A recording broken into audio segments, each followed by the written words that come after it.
may nagsisikap, lamyang lagapag ng mga pangarap, katuldukan ng pagtanggap, walang humpay, sikap ng sikap, naghihirap, hirap na lalasap, lasap at ganap na bang hinahanap.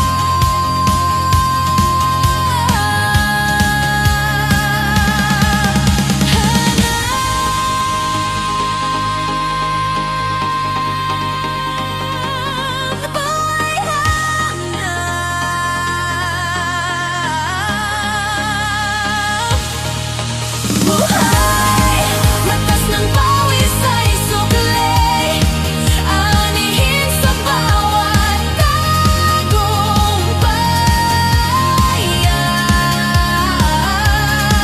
Kaalaman, nagkaantabay sa yapak ng paglalakbay, katotohanan ng aninong gagabay, at liwanag sa pagninilay.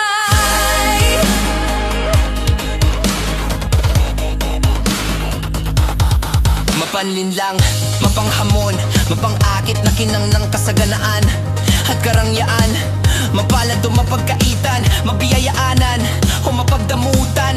Sinlaki ng mundo ang aakit at namaring mapapangarapan, gamunggong matay na pupuwing sa kalabisan at turok ng mapangarapan, naglayong may kabiyayaan at kahahantungan sa paggamit ng kagustuhan, matikman ang kamandag at laso ng panandaliang kaligayahan. Sa muling pag-ikot ng mga mata, isipan ay muling mabuksan at masusubukan. May natanaw na bang katuldukan ng mapapangarapan, biyaya ng lupa, hinipan ng kasaganaan, matayog na pundasyon, walang bakas ng kahirapan, kung yaman ang pag-uusapan. Naihaandog at naisa sa katuparan lahat ng pangangailangan. Bakit labi at isipay ngalay sa pagsisid